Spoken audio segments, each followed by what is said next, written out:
All right, everybody, welcome out to a kind of a special presentation tonight on the Phoenix event. And I'm going to break it down, show you through the methodologies that I've come to love and discover here. Many of you great decoders have also been using these great discoveries through the esoteric, decoding and whatnot. Obviously, big shout out to Jason Bashirs from Archaics.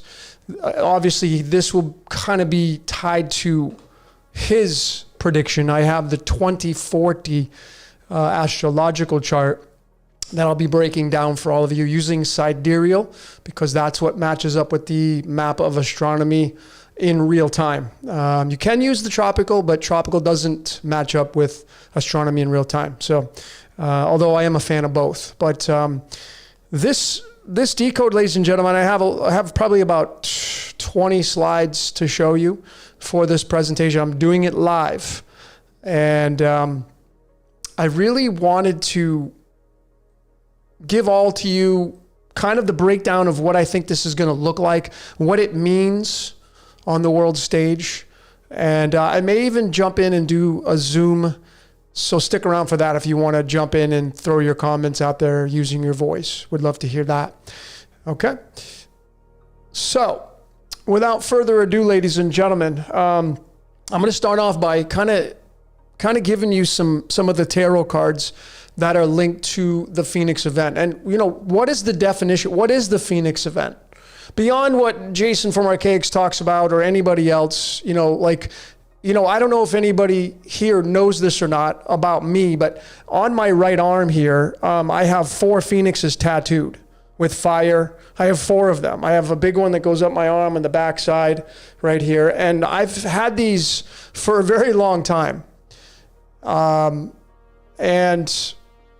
didn't really know at the time when I started to get the phoenixes what they meant, why I was getting them. I just liked the bird because it was rising from fire. I always had this fascination with fire. And, as I have been showing through my own personal decodes in my life is completely scripted. I believe we live in a predestined reality. I mean, even the ridiculous comedy in my life as a kid growing up, I was born in 1973. And when I was born into 1973, my parents, I was living in Connecticut at the time. It's where I was born and raised. And my parents had a 1976 Pontiac Phoenix. No joke. It was a silver one and it had red interior. It was actually my mother's car. 1976 Pontiac Phoenix. That's the car that my mom had and she drove around. And that's the story. That's just like the comedy in my life. And these tattoos. And here I am being the tour guide, the messenger to show you the machinations of this reality. And ladies and gentlemen, if you're here and you don't agree with everything that I say, that's awesome. I don't want you to agree with everything I say. I want you to make the truth your own. You don't have to believe everything that I say. As a matter of fact, I want you to be a critic here. I want you to be skeptical about what I say. Making the truth your own is the only thing that matters. All right, but if you start to look at your reality like I have, you'll start to see that your life is scripted. And you live in a predestined script, and your reality's already been predestined for you. And the same thing goes with this Phoenix event. That's why I got it on my arm. I mean, all these flames and 4 phoenixes rising and I have a dragon fighting the samurai tied to Japan. I didn't know any of this stuff when I was getting these tattoos. This one, the dragon and the samurai that I have on my right shoulder, the biggest tattoo I got that in 1994 in England when I was in the military. I was completely asleep back then. But I literally have the rising of the phoenix tattooed on my arm. The Phoenix event, I literally have it on my right arm. Okay? So I'm just a tour guide here showing you the message. You got to take it for what it's worth here. Okay? So just what is the Phoenix?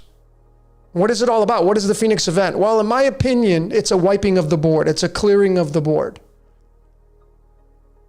And there are a Phoenix event now that, Bashirs has brought it out and he's used, history and his own methodology him saying that these happen every so often. Well, yeah, because we live in a cyclical reality, golden age to dark age, and then it repeats. And nature gets rid of the dead wood. Nature removes the players off the board. I don't think it plays any favorites. The Phoenix event wipes the board clear. That's what it does. And I have a feeling this time around, because we're moving into the age of Aquarius or have already done so, I still 50-50 on whether or not we're in the age of Aquarius yet, but I'm going to show you the astrological map, and then you make the decision on what you want to believe. But the age of Aquarius is an air sign. When you mix air with fire, it's going to get ablaze. The last time there was a reset, according to the history books here and according to a lot of the other historians, and even Jason from Archaics and Campbell over at, what's his channel? Autodidactic. I mean, the mud floods, all this kind of stuff. Well, it was different when you have opposites, you have water. It's not going to be water this time, it's going to be fire. And I believe it's going to involve the sun. And a lot of people are going to die. And that's just the way it is. This is probably the reason why they have built these underground cities, these underground bunkers. I mean, obviously, hello. You go underground and maybe you escape what's coming. It's cyclical, folks. Okay, the Phoenix event, but it wipes away all the dead wood. Okay, and I just got this tarot deck the other day, last week. And I didn't get it because there was a phoenix on it. I got it because I actually like the art in the cards. I was looking over today. I'm like, holy shit, there's a phoenix on there. And as fate would have it, like, what card is the Phoenix card? It's the Judgment card. It's the 20th card in the deck. 20 is, when you link it to alchemy, it's the element calcium, which 99% of according to science, it says 99% of the calcium is in our bones and teeth. 71 is the 20th prime number. 71 and 20 are going to give you the number 91. And 91 is the element protactinium. It's tied to Lucifer, the light bringer. And when you add up the atomic mass of protactinium and the protons, you're going to get 322. And I'm going to show you the 322. What is 322? Skull and bones. Well, what happens when you have a wiping of the board? What do you think is going to happen? Skull and bones will be remaining. Now, this is something that, again, ladies and gentlemen, I'm not saying these are absolutes. I'm not here to put any fear in you. But nothing lasts forever. Like, one day I'm going to die. One day you're going to die. Have you ever thought about this? One day you're not going to live forever. One day you will die. But this right here, I mean, the 20th card tied to calcium, the Judgment card.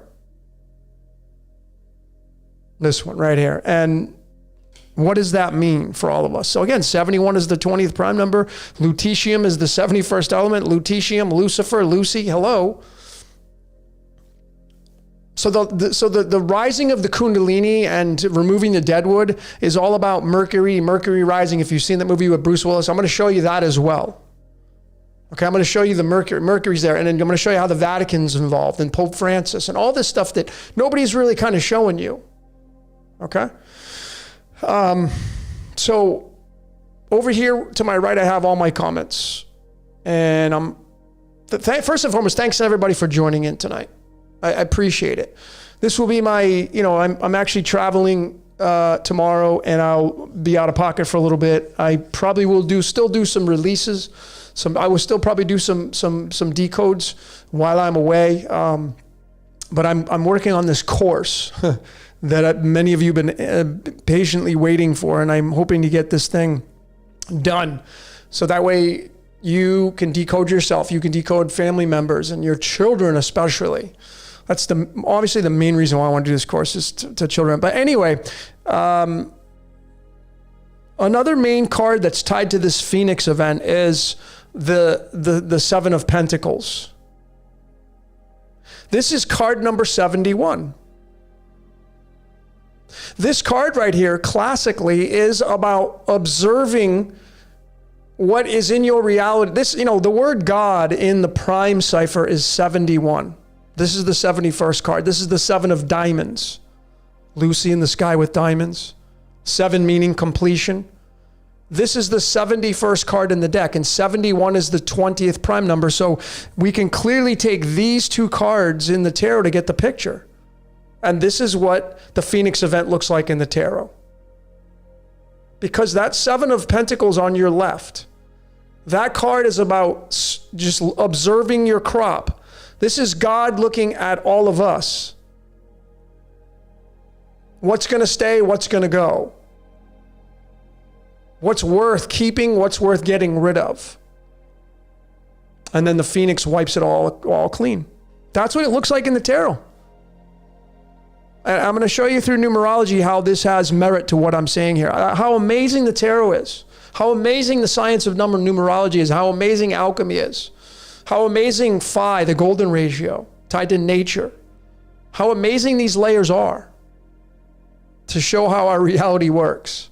And I'm going to break down the map of 2040, as I mentioned, through, because I'm going to have fun with this. I'm not going to be heavily involved in prediction stuff here because I still feel like there's going to be some mini Phoenix events. I still think this year, 2023, 2024, will be the United States Phoenix event. That's my opinion. And just for fun, right? Like this is for entertainment. I have to say it's for entertainment because people take it serious. Like, if it doesn't come true, I'll get crucified for it. But I'm saying is that I feel like there will be some mini Phoenix events throughout the course of the next 10 or 20 years. If there is, in fact, a major one in 2040, like Jason from Archaics talks about, if that is true. So I'm going to show you the astrological map of 2040 and what I feel like could be the date of right around the time of when this clearing of the board would happen. Okay, which is, 17 years away. So that's a long time, even though it goes by quick, okay? And then, through the tarot as well, we're going to get into breaking down the tree of life, which is your body, right? So what happens when the Phoenix wipes away and clears the board? What happens to all of us? Well, your spirit would ascend. Right, you would leave the physical body, the bag of bones, but your spirit would ascend. Disney and Pixar did a great rendition of it through the movie Soul. They called it The Great Beyond, which obviously was the sun or Sirius, one or the other. It was white light. I feel like, the logos of this reality is the sun. If you want to get into the law of one material, it's the sun. If you want to get into the yod, it's the sun. If you want to get into Jesus, it's the sun. If you want to talk about Lucifer, it's the sun. If you want to talk about Allah, it's going to be tied to the sun. If you want to talk about Mazda, it's going to be the sun. If you want to talk about Ein Sof and Kabbalah, it will be the sun. That's heaven. If you want to go to heaven, you got to go through the sun.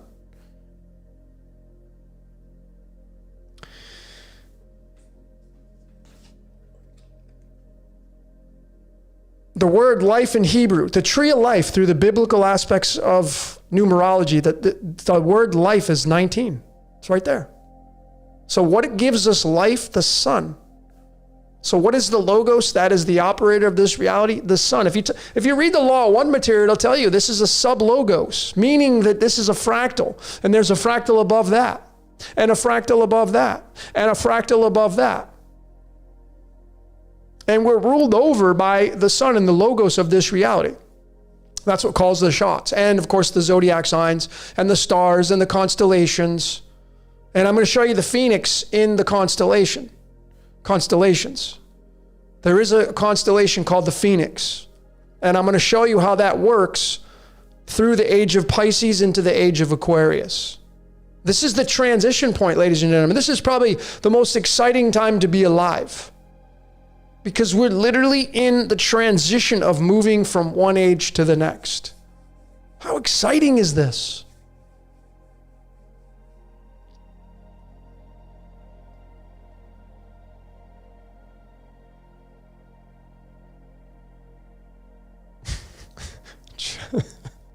I just looked over at the comments, and big shout out to Jordan at Waters Above. So we have a little inside joke because I was just hanging out with him, and he knows I don't like cooked onions. Oh, Jordan, you crack me up. Thanks for joining, brother.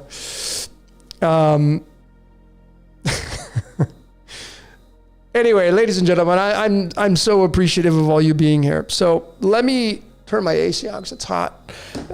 So another layer through the tarot, the tree of life, is going to reduce down to the 7 and the 1. Okay, it's going to reduce down to the 7 and the 1. And here's the 7th card. This is Libra. This is tied to Libra. The 7th house of astrology is Libra, Ra, Libra, liberty, Ra, the balancing of the scales. See the sun behind the head?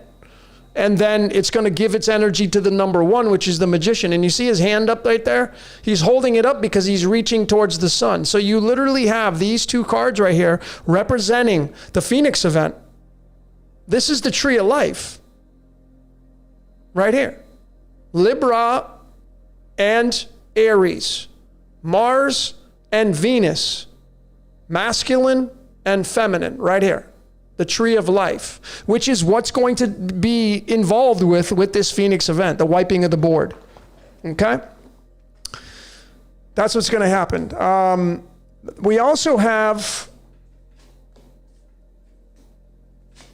here's another set of cards to show you the tree of life. Okay? Tree of life is right here. The tower card on your right is the 16th card in the deck, and the word tree in Hebrew, where it originally came from, tree of life, is the number 16. I mean, the tower is a tree. At the top is the all-seeing eye. On Aleister Crowley's deck, you're going to have Yaldabaoth there. Is this tied to Sirius? And then on your left is the sun. That's life. So it's the tree of life. And this is what it means to be a human being, but this is the as above. 16, the tower card is tied to the word Sirius. Are you serious? Yeah. It's also tied to the word Japan. Japan is known as the land of the rising sun, which I've gone over. Check out my Blood Sun Decoded.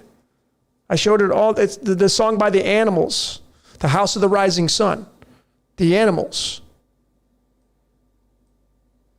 That's what we all are. We're all animals here, having this experience called life. So there's a lot of other tarot cards that are involved. I have some here to my right, and I'm going to be showing those to you as we go along, because there's other ones that are involved to kind of give you the aspect of how this reality works. The word life in Hebrew, the full gematria of it, when you bring it into numerology, is a 46. And here's the 46th card. This is what it means to be a human being. This is tied to our DNA right here. The 10 of Cups is the 46th card in the deck. 46. This is tied to Ra now as well, okay? Somehow, some way, Ra is always involved in all this. The sun god, of course. This is what it means to be a human being. This is DNA. This is tree of life. Well, this is what's going to get wiped clean. The board is like, when you got to really take into consideration, when you go from one age to the next, you're going from death into birth. So because I personally believe that we live in a golden age to dark age cyclical pattern of nature through all the astrological ages. So the age of Pisces, when that started, it started off as a golden age. Okay, there wasn't as much crime and evil. It was like a baby stage for that age. And as you move through time is where we become sinful and where we get evil and you get corruptness. That's what time does. And you move towards the dark age, which is the Kali Yuga. And then it's like your body's sick. And what happens when you face it? What happens when a lot of people face death? They have a Phoenix event. They die. That's their own personal, every single one of you will have your own personal Phoenix event. That is when you will die. And that was when your Kundalini will take off. We don't know what happens after that. But through these astrological ages, golden age to dark age, they're in every single one. So when you go into a new age, we're going into the age of Aquarius. It seemingly is that I'm not sure we're in the age of Aquarius yet, folks. I was really kind of a big proponent of that, but after careful consideration of looking at the maps and kind of taking everything into consideration, I don't think we're in the age of Aquarius just yet, or we're on the brink of it. Maybe we've just gotten there. We're close. But I'm going to show you through the astrological map of why I say that there's a very good possibility we're not in the age of Aquarius just yet. But you got to make the determination on what you want to believe. Okay? But in these ages, we have golden age to dark age, life to death, and it repeats. So the good news is if you make it into the age of Aquarius, if you make it through the Phoenix event, if this is really what's coming down the pike, if this has absolute merit to it and there's a wiping of the board, Georgia Guidestones talked about it. A lot of these, what happened to some of these cultures? They just disappeared. Nothing lasts forever. So we have this new age of Aquarius, and if you're somebody who makes it through, we don't even know what it's going to look like, but nonetheless, it will be advanced technology because that's what we got coming down the board here. So, all right. So let me just let me jump into my presentation here for all of you. And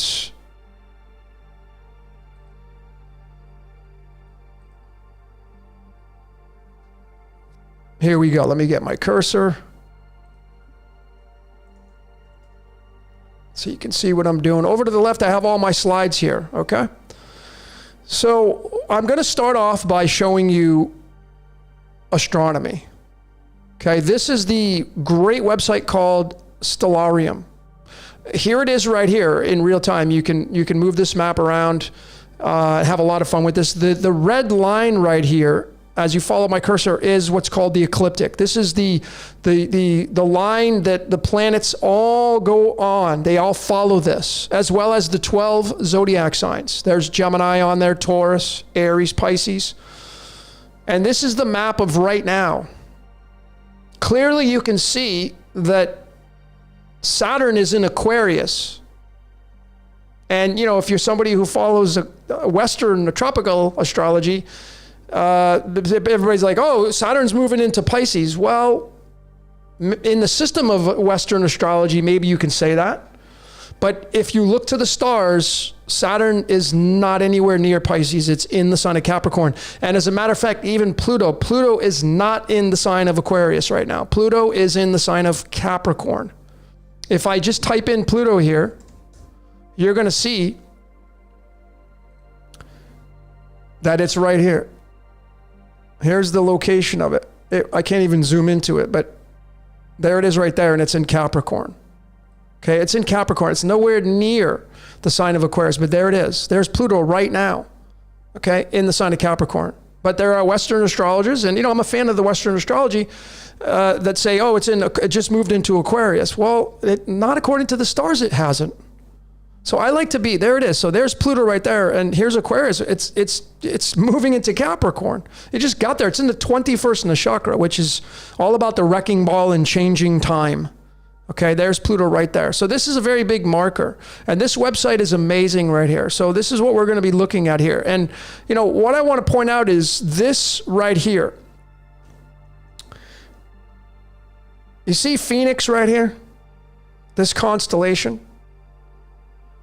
This is a very big marker for the Phoenix rising. And it just so happens that the Phoenix constellation is right in between Pisces and Aquarius. Right there. It's right in between it. And I'm going to show you the 90-degree angle. And if the Phoenix rises, well, it's going to rise right here. And it's going to go towards Pegasus, the horse. Okay, the Phoenix is going to rise right here, ladies and gentlemen. Now, how is this all going to work? Well, I can't say. I'm just going off of what I see in the constellation and the stars. But it's very clear that it is going to be moving straight across into Pisces, in between Pisces and Aquarius. It literally encompasses a little bit of Pisces and a little bit of Aquarius. If I show you the actual astrological map, this is the map of 2040, but I want to show you this nakshatra right here, this one. This nakshatra right here is the bridge between Pisces and Aquarius, right here, the 25th nakshatra. It's mostly in Aquarius, but this right here is the bridge between these two astrological ages, right here. And going back right here, you can clearly see that the Phoenix, the Phoenix is right in between the two. Okay, it's right in between the two. So it would sit right here, the Phoenix, okay? And across the way is Virgo. Now this is the 2040 map, and I'm gonna show you, I'm gonna break all this down in a little bit, okay? But the Phoenix is tied to this right here. It's actually all the way back to Arabic. The Arabic language is where I found the etymology, how far back I could go with this. And it's called Anka. All right? Anka. And I'm going to show you the numerology of the Arabic spelling of it. I'm going to break it down using the original language, because people say, well, you're using English and you're favoring. I'm going to break it down using the Arabic alphabet. I'm going to show you the numerology of the Arabic alphabet and this Phoenix right here. And I'm going to leave all these links in the description of this video when I finish. But it's the Phoenix that rises will rise through this nakshatra called Purva Bharapada right here. Okay? It's the 25th nakshatra, and it actually corresponds to Alpha and Beta Pegasus. So if I go back to the map, it's going to be right here. These two stars, this one and this one. Okay, this one and this one. Okay, these two stars right here. But it's this box, and it literally, or maybe it's these two, I can't remember. I should know this, but I have so much information I've gathered over the past couple days. But this is the marker right here, and it's just right below the Phoenix. And we are in between the age of Pisces and the age of Aquarius, right there, this marker. Okay, and this is a big one because I had shown through my blockchain decoded, this is where Uranus was for the creation of Bitcoin. All right, now the Phoenix has a lot of things in this reality. Okay, it has a lot of pieces in this reality right here. But let's go through this right here. Okay, so again, here's the map of the stars. Here's Phoenix right here. And Phoenix, as it rises up, it's going to rise through the bridge between Pisces and Aquarius. Okay? And this is where the Phoenix event's going to happen, folks. If this is how this all rolls out. This is how this all rolls out. So I broke this down and I tried to draw a 90-degree angle on this map. It's hard because this line doesn't go straight. But the Alpha star, the brightest star in the constellation Phoenix, Alpha Phoenix right here, when you do the 90-degree angle, it sits right there. So it's inside the sign of Aquarius / Pisces. Okay, going a little bit further, there's the actual first star of Phoenix. It literally is in between Pisces and Aquarius, just like I said right here.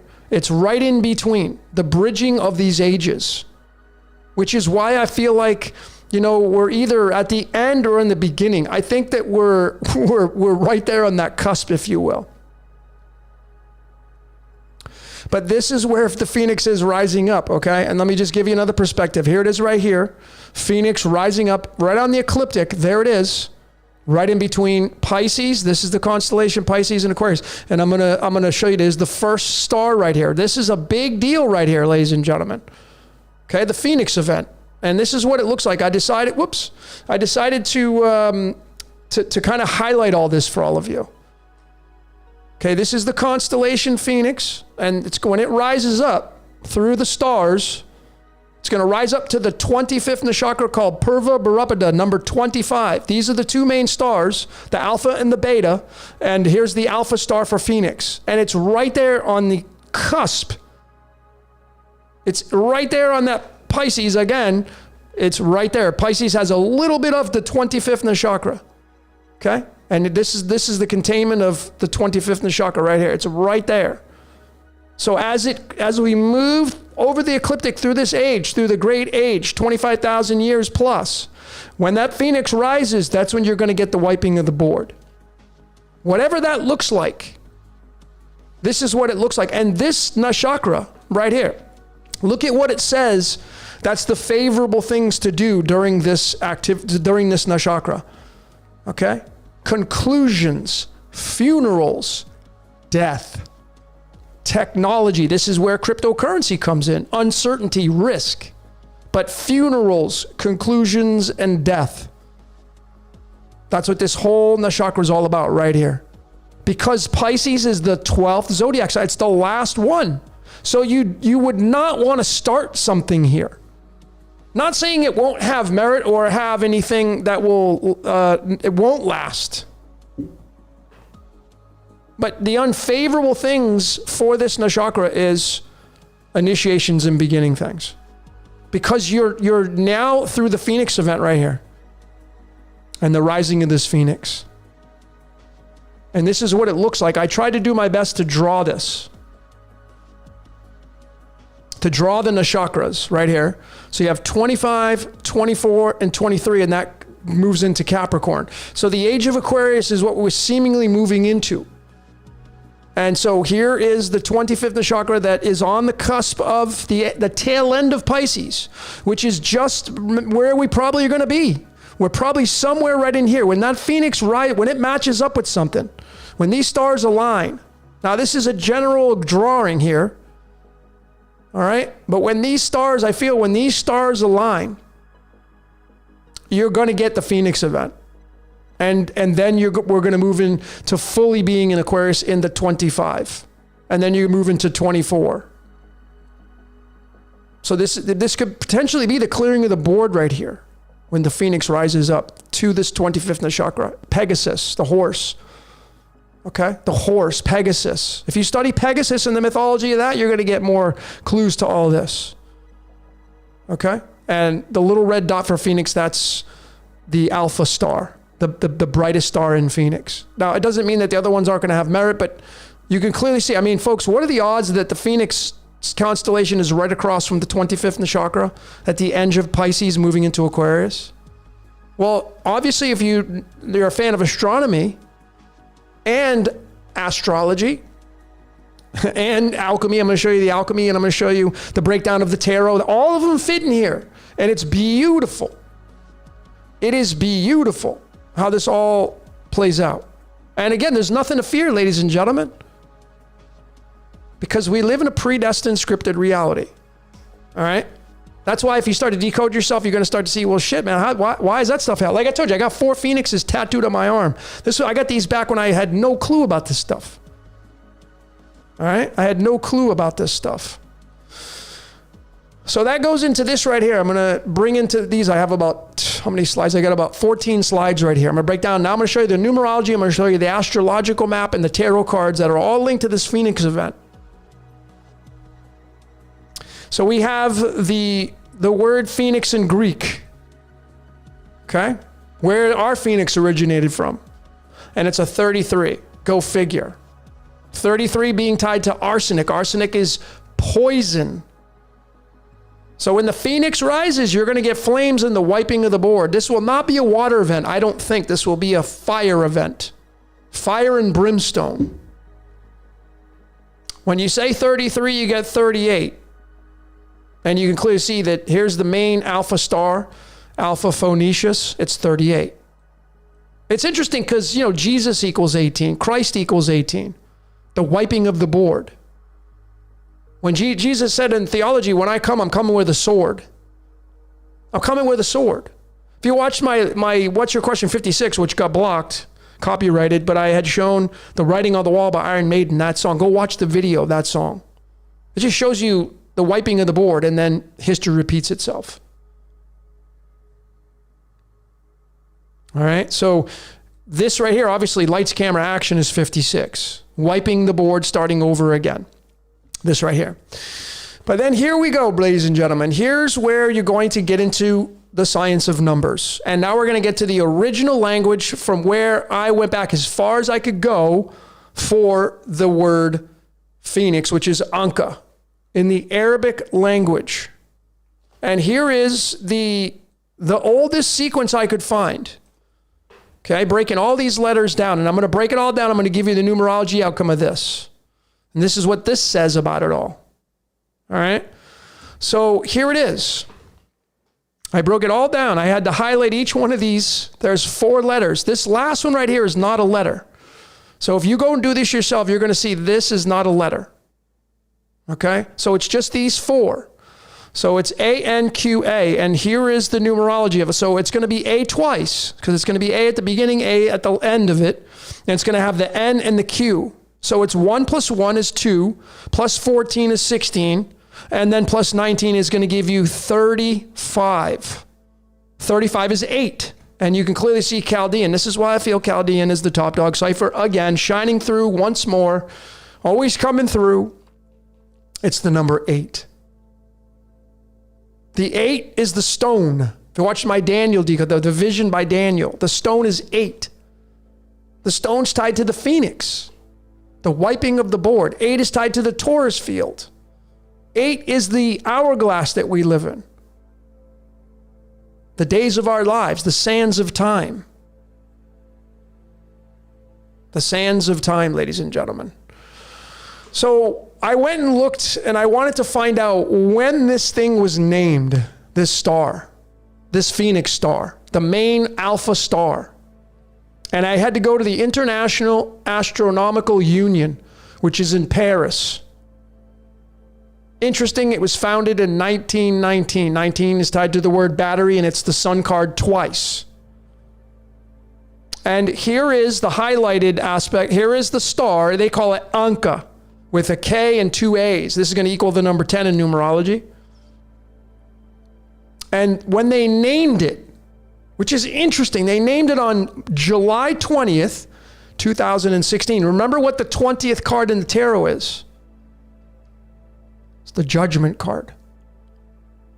Why was this thing named on July 20th? Did they know something? Are they trying to screw you over and mock you and try to pull the wool over your eyes? Are they trying to just like make fun of people? No, they're not, folks. Maybe they know what's going on, but they're certainly not trying to mock anybody. That's retarded, ridiculous thinking. Okay? This right here, 720. So we're going to break this down right here. And this is what it looks like from the cards. Okay? To give you the picture through the tarot and the card of illumination that links to. So this is the July 20th card, the day they named this star, the Phoenix, the Alpha star. It's the 8 of clubs. This card right here is one of the 3 non-movable cards. It doesn't move. As each year passes, most cards move. This is one of the 3 that does not. This is the 21st card in the deck, tied to the World card in the major arcana. So obviously the Phoenix event's tied to the World card, wiping of the world. This is where you're going to get the Vatican involved because the Pope Francis, he lives in apartment 201. Well, there it is. Well, just as fate would have. You think they're trying to mock you? Maybe they just don't want to tell you what's going on. But July 20th is the 201st day of the year. That's tied to Mercury, 202 in leap years. But 2016 was not a leap year. And then the 8 of clubs is the 8 of wands, which is the 30th card in the deck. And as I showed through my Kabbalah decoded, the number 30 is tied to Ein Sof, which is the infinite. Okay, the tree of life, this would be us.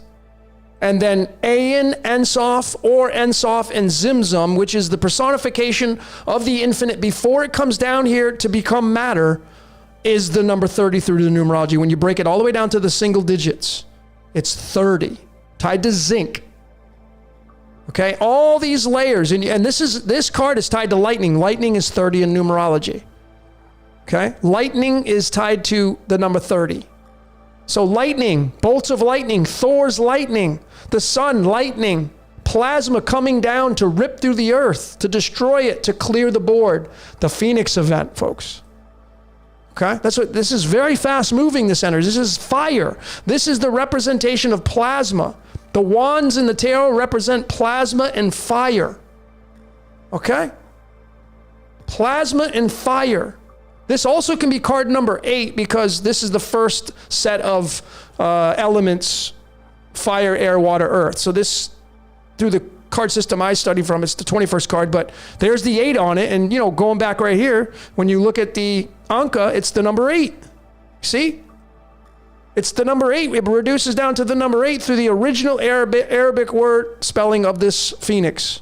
It's an 8, folks. Right there. And the 8's right on the damn card. You can't miss it.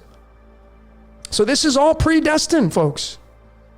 And I know I'm showing this to you because, one of the reasons I was born on the 35th day of the year. That's why I'm the tour guide showing you this stuff. And again, you got to make the truth your own. I'm not saying you have to believe me, but I'm just telling you, I got 4 phoenixes on my arm tattooed. My parents had a Pontiac Phoenix growing up. I mean, come on. I'm supposed to show you this stuff. All right? All this stuff right here. This is why I use all this stuff here. So what about the July 20th and Kabbalah? We're going to go even further. Well, here it is. So this star was named the Alpha Phoenicius. Okay, the main brightest star of the constellation Phoenix on 720. Look at this is Ensof. Ensof, 720. How about that? You think that's an accident? And 27's tied to the word heaven. 27's tied to the word Jupiter. 27's tied to the word currency. 27's tied to the word religion. 27's tied to the word sports. They're all owned by the Ensof, okay? It's a big Ponzi scheme. Now, that's not a bad thing. Just got to have fun with this reality, folks. Just be a creator instead of being a complainer. This is not information to say, throw your hands up and say, oh, screw it, life sucks. No, go create. Stop blaming. Go be a creator instead of a complainer. This right here is the chart for the 35. So I'm going to show you now the 8 of clubs, which is tied to that Phoenix, the Alpha Phoenicius. Okay, here is space number 35 on the cards of illumination, and there's the 8 of clubs. Okay, this is a graph. This is solar spread 0. Your card is going to be in here. Okay, and here's the 8 of clubs. It does not move. Every year, this card sits still along with the Jack of Hearts and the King of Spades. But there is the card 35. And it's in space 35. It's in Mars row. Well, what do you think the Phoenix is all about? Wiping of the board. Well, you're going to use a hell of a lot of Mars energy to do it. It needs Mars's energy, the god of war, okay, to clear the board. And it's also in the line of Neptune. Neptune running the waters below. The Poseidon. Neptune and Mars. Neptune running spirituality. Neptune running the dream of the cosmos. Spirituality and the dream. Neptune. Okay, there's a lot of symbology with this. Mars and Neptune right there, the 8 of clubs. It's the only card immovable, and it sits in space 35. So there you go. 35 is right here. Okay, the card is linked to the July 20th. It was named on July 20th, the 8 of clubs, and then it sits in space number 35. You think this is all perfectly synced and meshed up like this? Because it was supposed to. Okay, because it was supposed to. So let's bring in some Old Testament now, right? So bring in some theology. So if you go and check out the 72 angels and demons, here it is right here.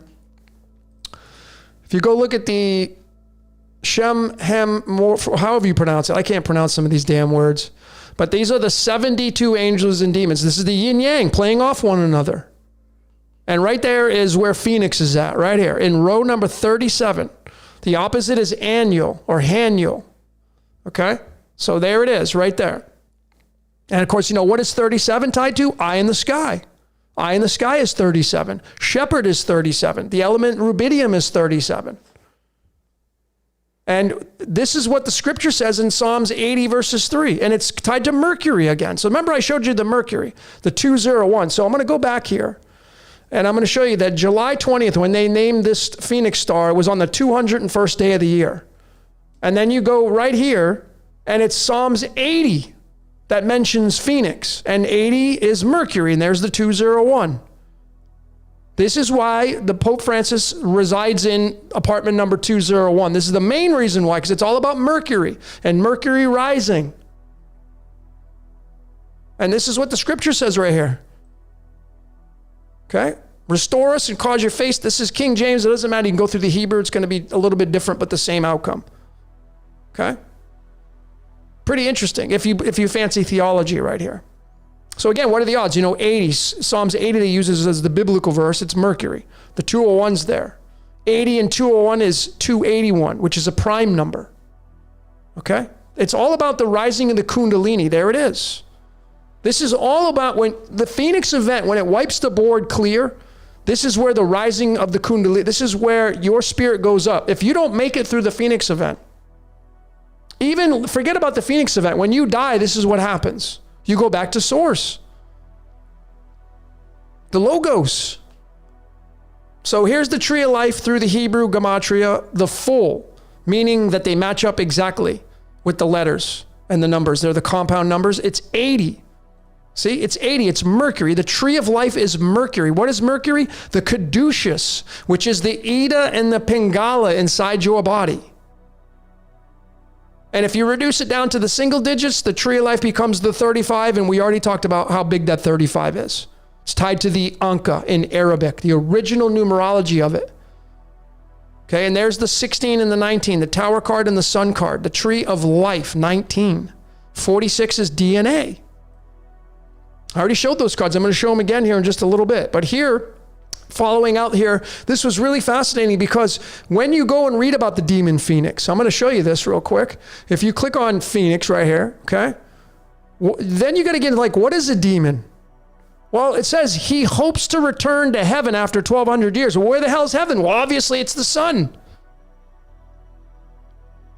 Obviously it's the sun, folks.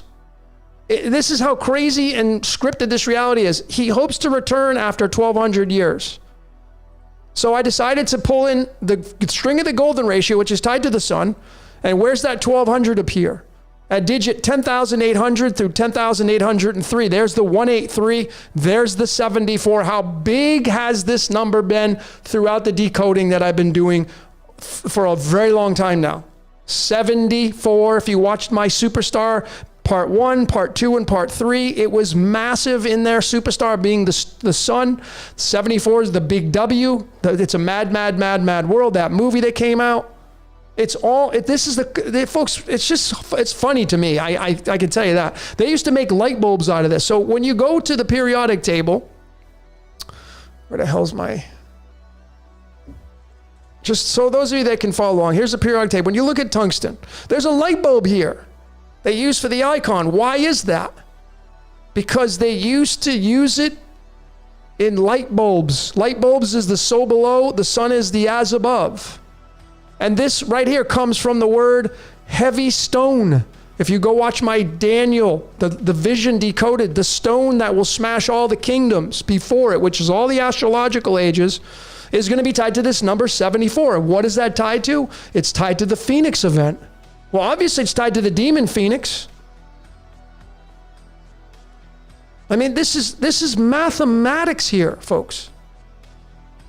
There's the 183. I mean, it's undeniable to me. The big W being the 23rd letter, 23 tied to blood, crown, and history and numerology. Okay? Mathematics, alchemy, theology. All tied together. All right, so we're almost at the tail end of this. So let's break down the astrological map now for what Jason Brashears has predicted, the Phoenix event itself, the wiping of the board, whatever that's going to look like. This is the day I picked was March 13th. Now, obviously, this is going to be tied to Pi Day. My last name's Payette, but 73 and 74 is going to make up the 147 that's going to be tied to Pi Day, etc. But anyway, the reason why I chose this is because on March 13th, it's going to be a new moon. Okay? That's why the moon and the sun are right here. So look at the map here, okay? And you make the determination. All right, so just follow along my narration. Forget about what I have shown over here. I'm going to start over here.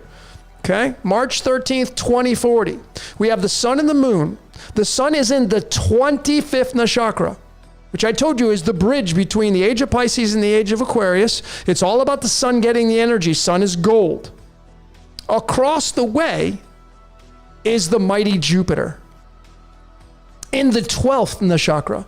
I had shown this in my blockchain decoded. Do I even have it here? No, I don't have it here. In my blockchain decoded that the Uranus was here, okay? And Saturn was here for January 3rd, 2009. Okay? So this is a big deal right here. And then we have up here in the sign of Aquarius. Now, this is all Aquarius, which is the 11th sign. Remember, and it's tied to justice. You have Venus, which is representing the Ankh and immortality. We have Mercury, the planet of communication. How big Mercury is tied to the tree of life. And then we have the destroyer, Pluto. Pluto. They're all right here in the 23rd Nakshatra, and 23 is tied to crown, blood, history, etc., etc. How big is this? This 20 and 23 is the letter W. The letter W right here. The big W. This is called Wolfram. Okay? The heavy stone. Right there. All right here, astrologically matching up. And then we get into the alchemical aspects.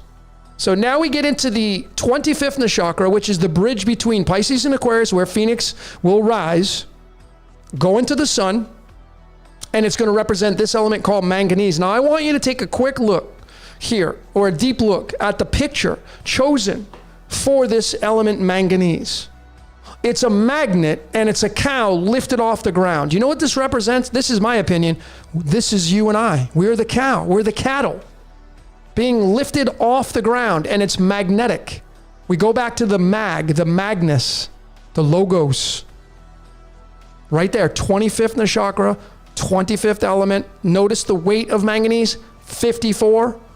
New station 54, they live, broadcasting the hypnotic trance. 54 tied to Xenon, the voice in my head. 54 tied to the movie picture in the Xenon bulb, as I had showed through my DNA, my Kabbalah decoded, etc., etc. This is all tied to this right here. And then across the way, opposite of the sun, is Jupiter, the largest planet in the solar system, who is the only planet that has the spot on it, which is the all-seeing eye. And of course, it's in the 12th Nakshatra, and the 12th element is called magnesium. Now think about it. The 12th element's magnesium, and the opposite in the 25th Nakshatra starts with the same letter. Manganese, magnesium. Almost the same. They both come from the word magnet.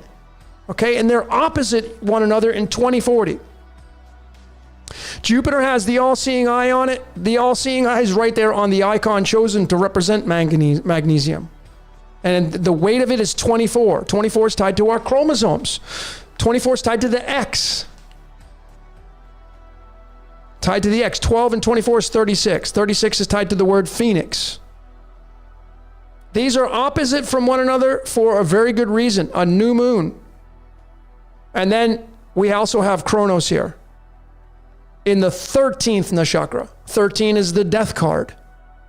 And they're all in the sign of Virgo. Virgo is the 6th zodiac sign. 6 is the first perfect number in mathematics. The element carbon is the number 6. 666 is carbon. This is all tied to this. So this to me says that the rising of the Phoenix, the clearing of the board, will represent a lot of death. And this is in the sign of carbon. This is also tied to the Christ. Jesus was born of a virgin, and he was a fisher of men. This is all tied to this right here, this. And you have the wrecking ball of Pluto, the immortality of Venus, and Mercury representing the Kundalini, all right next to one another, conjunct in the same astrological sign called Aquarius, which is what we're seemingly moving into. Now, if you add up these two elements tied to the nakshatras and the sun opposing Jupiter, look at what number you get. You get freaking 79.243. That is gold. Gold is the sun. But because it has the 243 behind on the right side of the decimal, it's tied to this element right here. Let me zoom in so you all can see here. It's this element called americium. One half of the I am, if you've been paying attention. Iodine and americium is the 369 I am that I am. But it's the 79 and the 243. Well, bromine has the weight of 79. Look at what number it is for the protons, 35. What was 35 tied to? Tied to the Anka. We go back here. 35. We just got to be really transparent. There it is. 35. The original Arabic spelling of the word Phoenix, or where this came from. And, Anka. Anka, It's all phonetically in line, folks. 35 and 79, okay? And when you add these two up, 79 and 243, that's the number you're going to get. This is why Skull and Bones has got the Skull and Bones, because what do you think is going to happen when this Phoenix event happens? A lot of Skull and Bones are going to be left behind. A lot of Skull and Bones are going to be left behind, ladies and gentlemen. 35 and 95 is 130. That's going to be the weight of Xenon. Xenon is 54, okay? Xenon is 54. And then last but not least, I actually have 2 slides left here. Now we get into the tarot to show you the picture of what this might look like during the Phoenix event. So the 35 is tied to bromine, okay? The 35th card in the tarot is the Queen of Wands. The Queen of Wands is the queen of the sun. The Wands is plasma. She's the 35th card in the deck. The Queen runs it. The Queen of Wands, she wants her gold back. It all goes back to the Queen, man. The Queen and the King, 35 and 36, which is the operating system, which is 71, which is Lucifer. But then we have how do we get the number 17? Well, through this right here. So Americium has the 243, the 95. Well, there's no 95th tarot card, so you have to take 95 and subtract the total amount of tarot cards, which is 78. And it's going to give you a reduction down to the 17. And how very fitting, because this is what we all are. We're all the stars down here. Well, many of you are not stars. You're just extras because you keep paying attention to their movie. Most of you here, hopefully, are not doing that anymore. But you see, the star has to pay up. And now it's time to go back to the Queen, which is back to the sun, the Phoenix of it. The Phoenix will rise. All of that, whoever makes it, if this is how it works. But this is the picture where all the stars would be here, and it would rise up to the Queen and the King, the Queen of Wands. Okay? And 35 and 17 is 42, life, the universe, everything. Okay? So this is my last slide, ladies and gentlemen, to tie this all together. When you say the numerology of these 2 cards, Queen of Wands, the star, you get the number 80, which is tied to the tree of life, which is tied to Mercury. And Mercury is the caduceus, which represents the Ida and the Pingala, the 2 serpents intertwining through the 7 chakras. It's your Kundalini, going back to the almighty, all-powerful Logos, called the sun. And that's why the demon Phoenix wants to go back to heaven, because it's the sun. It's the sun. Okay? So all this works. This is why the Pope is in 201. This is the main reason why, folks. Right here. Clearly. And there's almost so much more stuff to this. Okay? So much stuff to this. We keep going on and on and on and on with all this.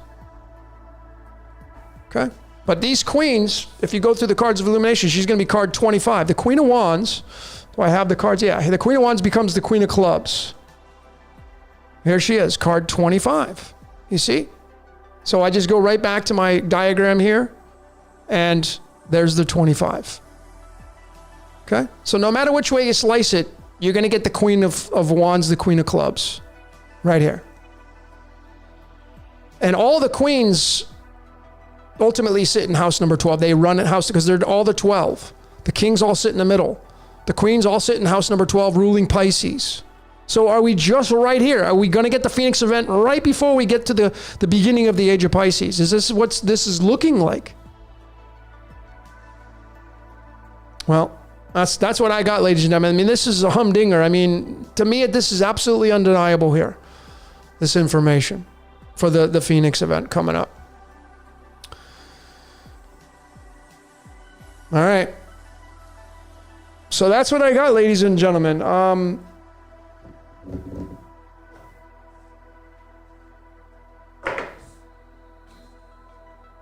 So here it is through Astro Matrix. The Queen of Wands gets the nod to represent the sun. The Queen wants all her stars back.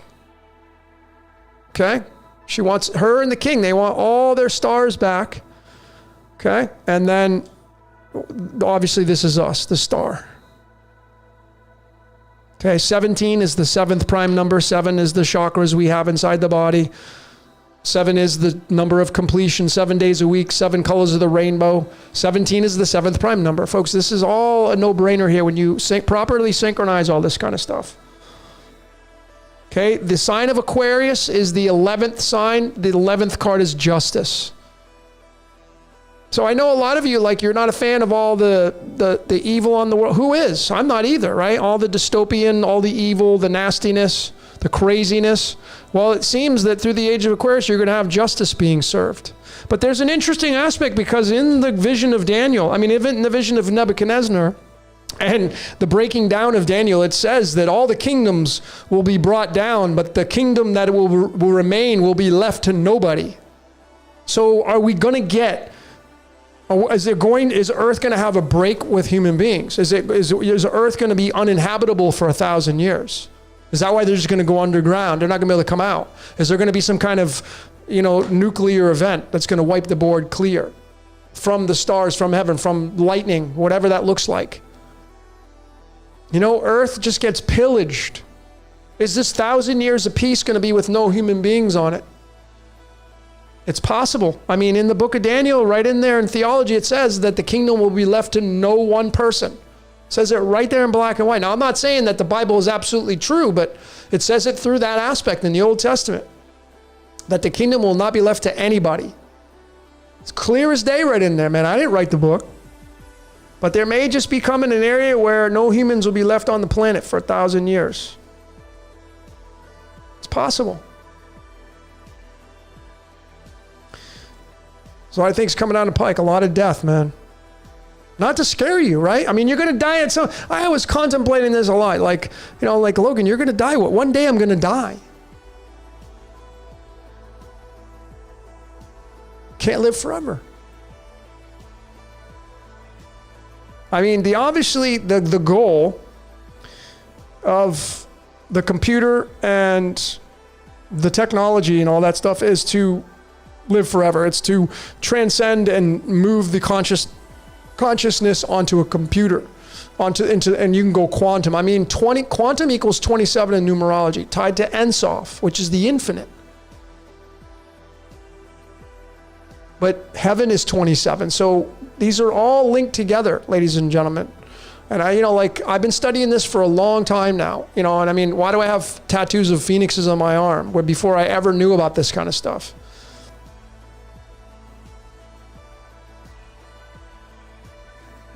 So we have a very fast moving energy, the Phoenix event coming in from the stars, from stellar. You can just go look at it yourself, coming in, and it's gonna be judgment time.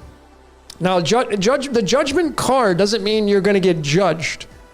Scripted reality, right? It just means a new game coming in. 20, new game. And the hierarchy of the 20 is the 7 of Pentacles, the 7 of Diamonds, which is analyzing it. This is the divine analyzing its crops, and the Pentacles represents the human being experience.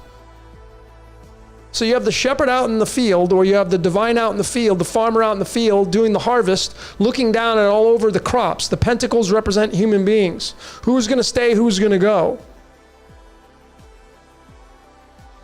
This is card 71 tied to Lucifer, the light bringer.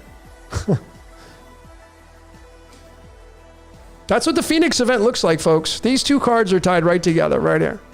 There's the Phoenix event right there. There it is. See it? Pretty easy to see.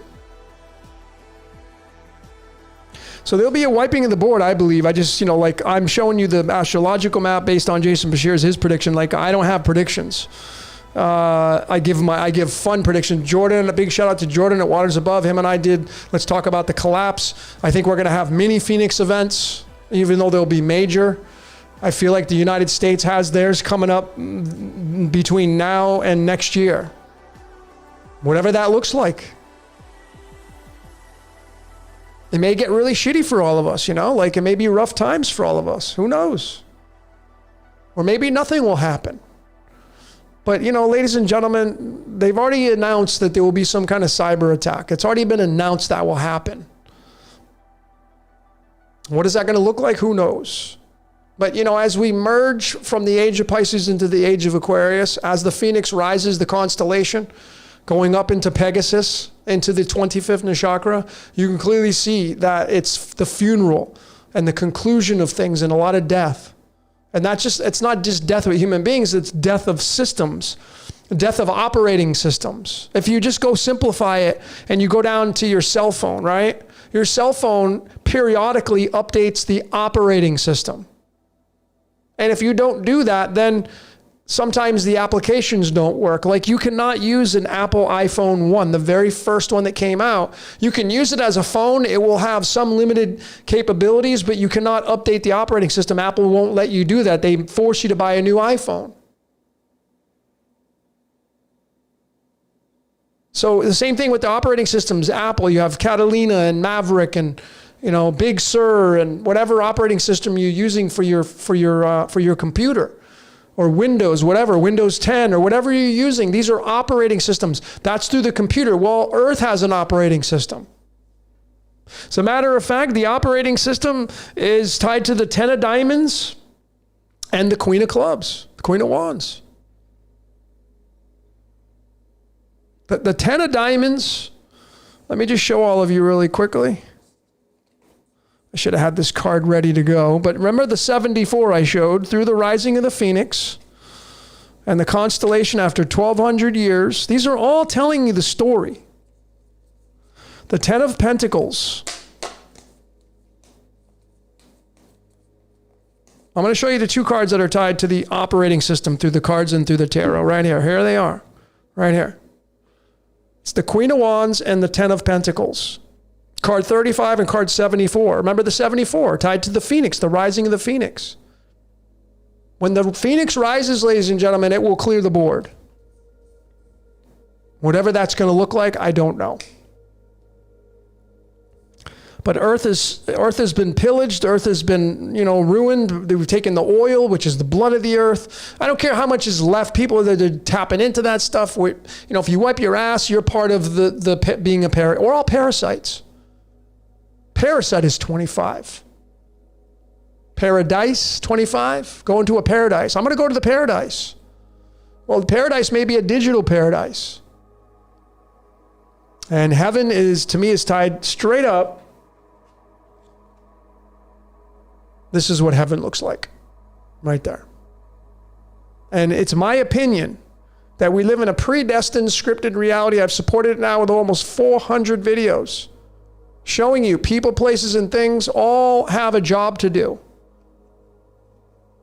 And it's not them running the show. The voice in your head, the ideas that you get, where do those come from? Got to come from somewhere. Well, the obvious choice would be the supernatural, whatever that looks like.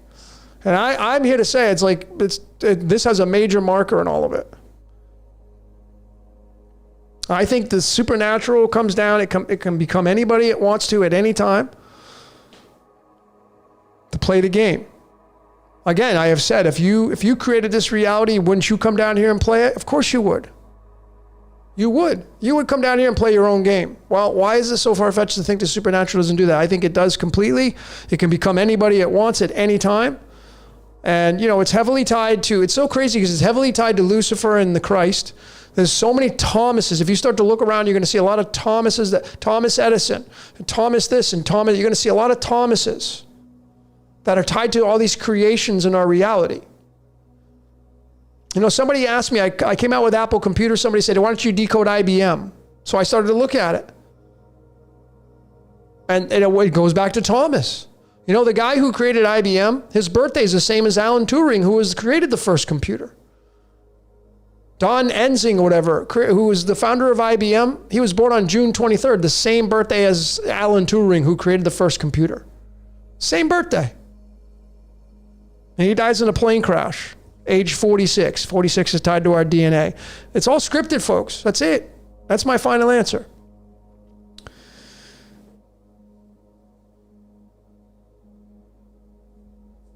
All right, so I'm going to look at some of your comments. I'm not going to do a very long presentation here, but I'm going to look at some of your comments.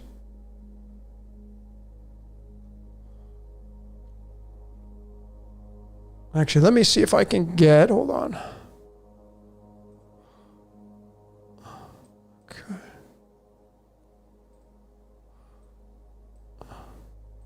I'm going to give you guys a chance to speak your mind here.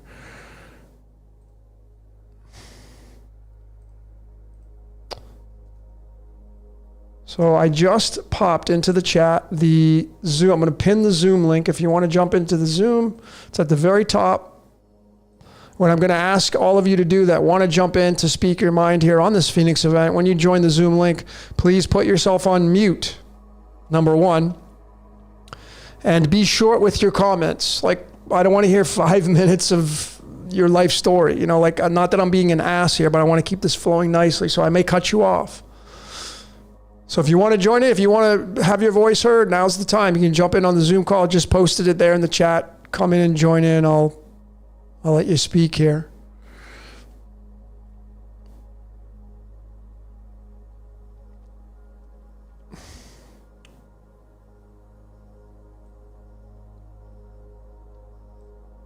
So as I'm waiting for some of you to jump in here, let's go through some of your comments. Big shout out to the moderators, Stephen and Pamela. Thanks for having the wrenches again and coming in and taking care of business.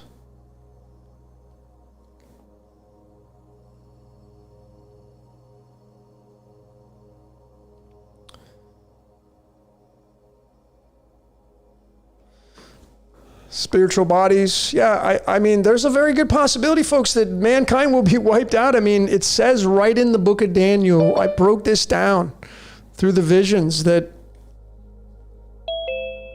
oops, you know what I got to do? I got to take that off. Okay. Hang on a second. I got to take that off. I don't want to hear that buzzing. Everybody's going to hear that. Hang on, folks. Let me see. Oh, man, how do I do this? I forgot.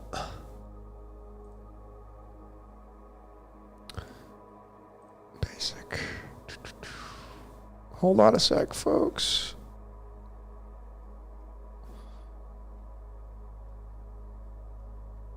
Hold on a minute. I got to take that buzzer off. The hell is it?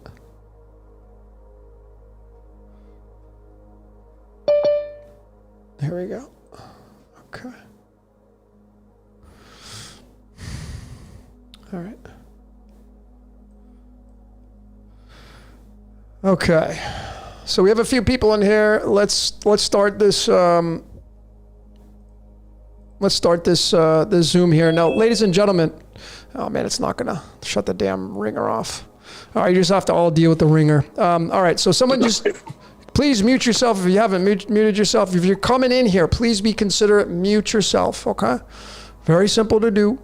And then when you come in and you want to talk, you can just unmute yourself. You don't have to show yourself. I'm not going to be showing anybody on video. It's just going to be your voice, so I can only see you myself. Somebody go ahead and jump in. Paul, go ahead. You were the first one to come on here. Go ahead and come on in. And what's your comment, my friend? Welcome out. Hey, buddy, I'm loving the show. Thanks, Great man. Show. Thank you. Can you talk a little bit more about the sun and moon portals? Yeah, the sun and moon. Well, the sun and the moon to me are the Ark of the Covenant. So if you go to alchemy and you pull up, so you just take the 2 tarot cards. Okay, so here they are. So the moon is the 18th card, the sun is the 19th card. That's 37, by the way, and we know that's tied to Phoenix because the angel and demon is the 37, right? So this is tied to the sun and moon, the portals. The moon is argon, the sun is potassium. Potassium's called calcium. So you have argon and calcium, and that represents and spells out the word ark. So the Ark of the Covenant is the sun and the moon. All right, and even when you look at the wands in the tarot, if you go to the 2 of Wands, especially, you're going to see that he's holding on to a world in the palm of his hands, but he's got his hand on one pillar, one one wand, and then he's got the other one on the right-hand side of him. He's not holding. That's the moon. So here is the tarot card right there representing the Ark of the Covenant. They got the world in the palm of his hands, and his left hand's holding on to the wand to the left. That's the sun, and then to the right is the moon, and then you have the bird right there, and I would say that bird is the raven or the crow, which represents the secrets. The moon holds the secrets, right? Which could just be a mirror of this reality as well. But that's what the 18 and 19 represents. If you want to talk about being portals, I would just refer you to my my decode on Prison Planet. I think I have it on there. I also have it on 42 decoded. I believe I have the sun and the moon in there as being portals. And I think the moon may just be how we get in here. I mean, in the Truman Show, Christoph was on the moon watching Truman. So, you know, I had shown that the water cycle is through the earth, the sun, and the moon.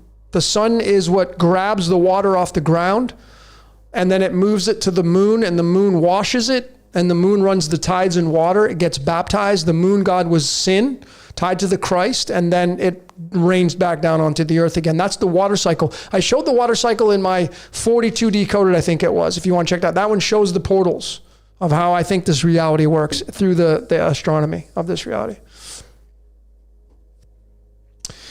All right, Paul, thanks for your question, man. I appreciate you coming on. Thanks for your support. Thanks for being here. Someone else want to jump in? Liam, Wendy, go ahead and unmute yourself. Liam or Wendy? Guys want to jump in? Just unmute yourself. Wendy, go ahead.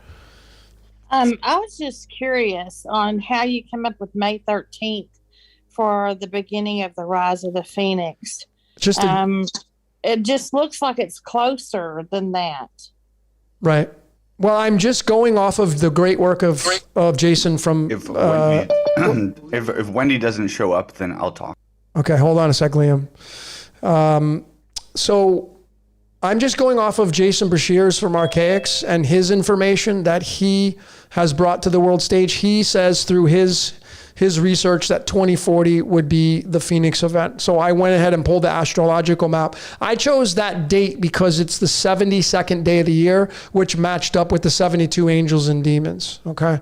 And the rising of the Phoenix. So that's why I synced it that way. All right, it's also tied to the 9 of diamonds, which is card number 35. Okay, which is tied to that Anka, the numerology of the Phoenix itself. Okay, so that's why I chose that day. And of course, the planets lined up that way. Thank you. You're welcome. Thanks for joining. I appreciate it. Go ahead, Liam. You can unmute now. Go ahead and you're on the dance floor. Liam? Liam, Jack, anybody can jump in. Somebody jump in.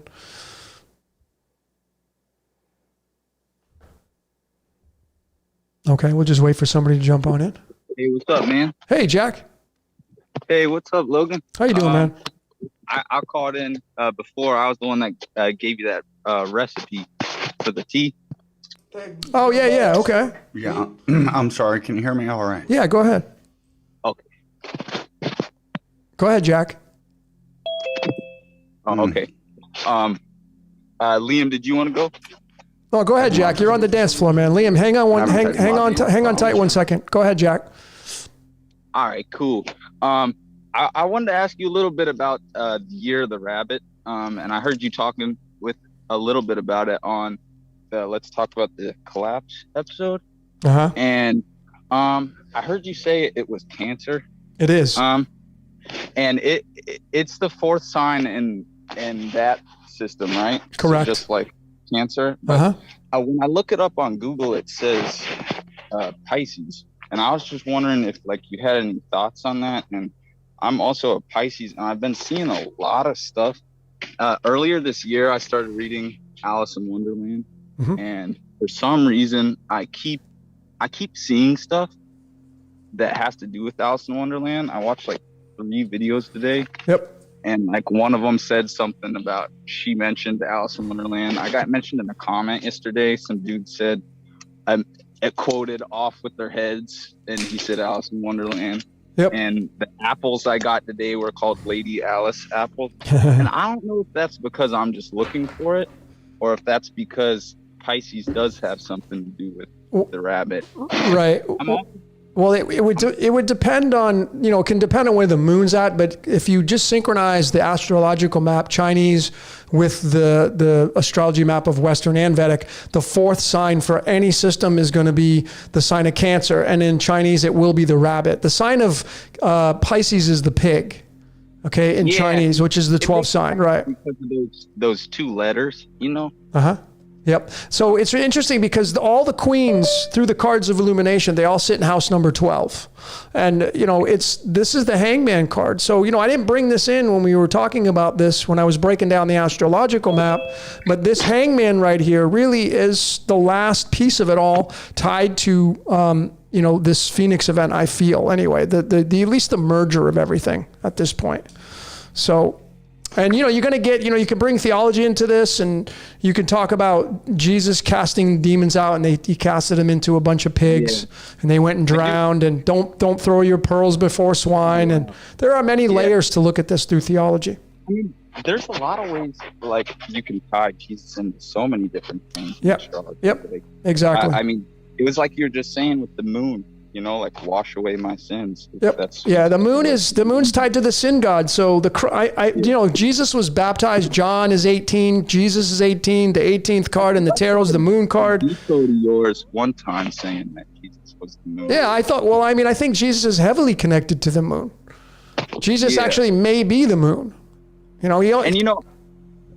Logan, I'm thinking about it now, though. My rising is Cancer, so maybe that has something to do with why I'm seeing all this stuff. Could be. To do with it could Alice be. But I would, I'm thinking of like Follow the Rabbit, Yeah, well, Alice in Wonderland's tied to the Queen of Hearts, and all the queens sit in house number 12, which is the Hangman, which is the age of Pisces. Okay. Gotcha. Yeah. Okay, maybe that's why I just keep seeing it. Maybe. One more thing I want to add about. Okay, make it quick, because I want to get some other people in here. Sorry, but you know how Jupiter rules Pisces, right? Well, Jupiter is the co-ruler. The actual ruler of it is Neptune. Yeah, but in the old systems, I guess I'm thinking, and it's luck, Uh-huh. Jupiter's fortune. But what is the whole thing about like a lucky rabbit's foot? Do you think that has anything to do with Pisces? I'm sure it's in there somewhere. I haven't studied that enough to give you my answer on that. All right, cool. You should look into it, Logan. I've been seeing this code, I feel like, play out in my life. Cool, man. All right, Jack. Well, thanks for your comments. I appreciate your support on this channel. Much love to you wherever you're at in the world. Appreciate your comment and your questions. Go ahead, Liam. You're up on the dance floor, brother. Wendy, hang tight, and Valley J, we'll get to you in a minute. Liam, go ahead. Just unmute yourself. Liam? Okay, I guess he's out of it. Wendy, go ahead. And somebody jump in here. We have Valley J and Wendy.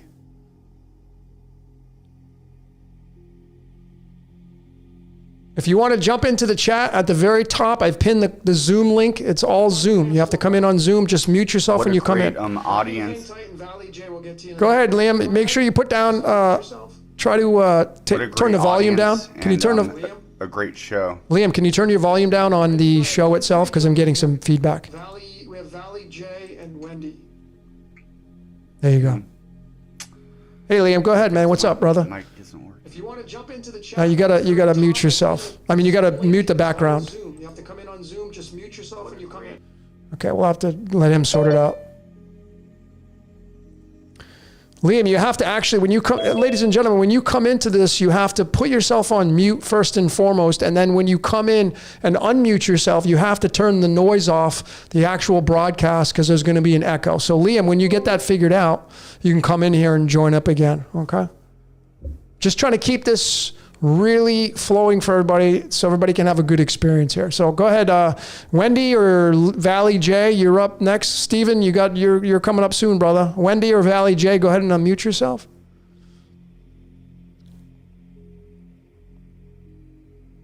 Steven, go ahead, man, go ahead, Valley J. Yo, I can go. So I took notes on 138 and shout out to you, Logan, for all those amazing graphics. They really took my breath away, for real, bro, because it's just like, art is something that I have an eye for. But basically, bro, like with theology and all of that, like I saw that like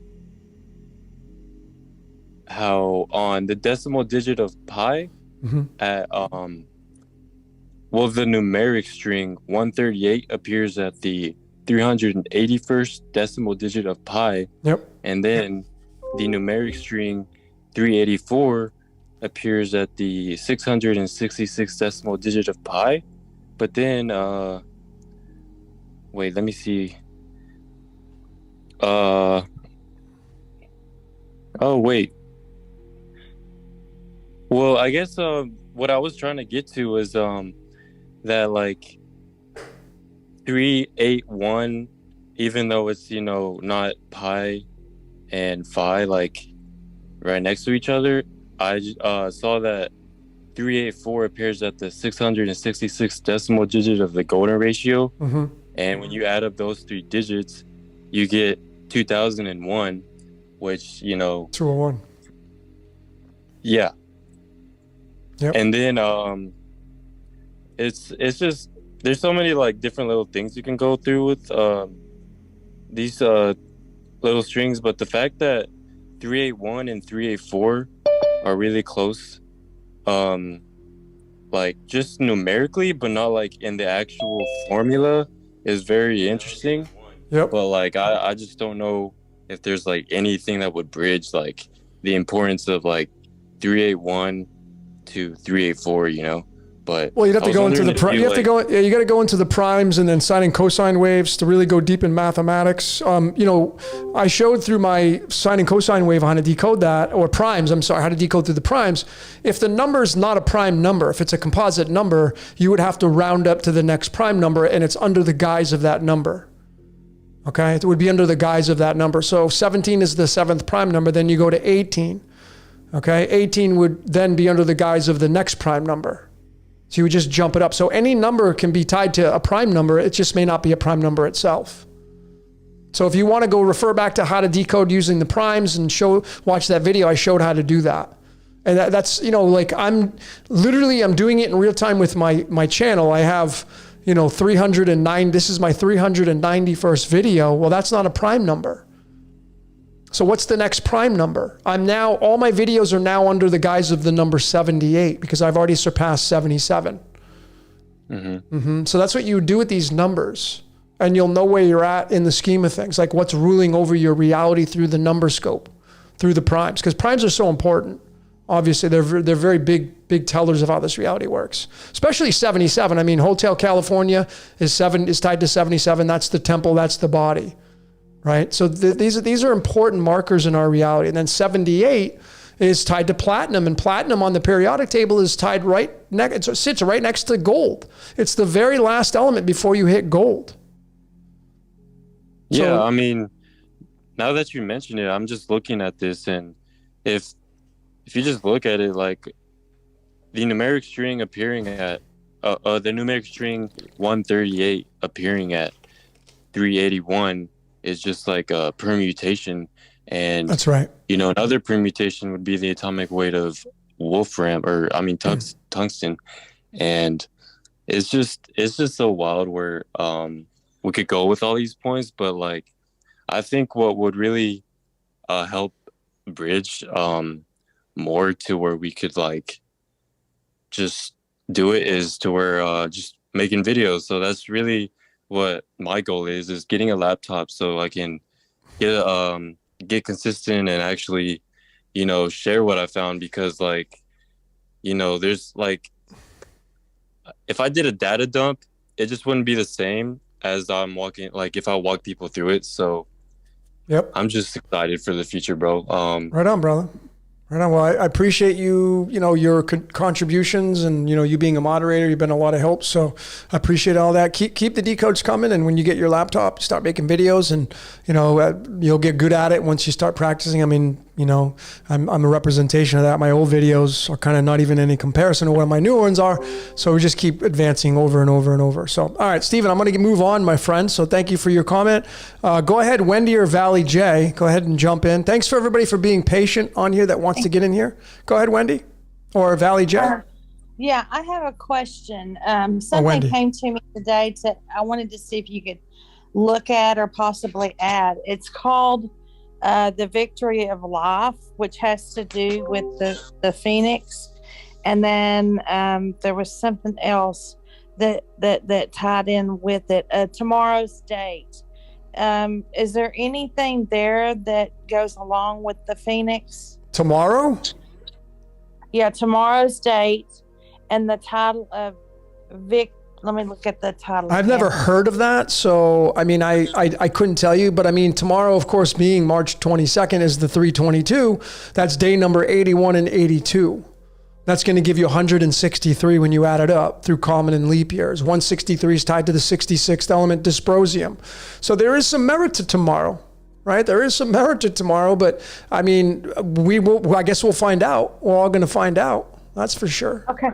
Yeah. Okay, and then how about the title Victory of Life? I've never heard of that before, Wendy, so I couldn't speak on it. It's a future world music, and somehow the creator sent that to me today, and it's the most amazing. It has no words to it. It's just music, and it's just totally amazing. And then I come upon your Phoenix here, and so I was just wondering if it tied. Yeah, I wouldn't know. I mean, what I would suggest you do is, go to Chaldean numerology and find out who wrote the song, and maybe find out the artist's name, even the title of the song, and put it into the numerology cipher and see what you get for an outcome. That's the best I could tell you at this point. I really don't know what else I could give you for that. Okay. Thank you. All right, you're welcome, Wendy. Valley J, go ahead, my friend. You're up on the dance floor, man.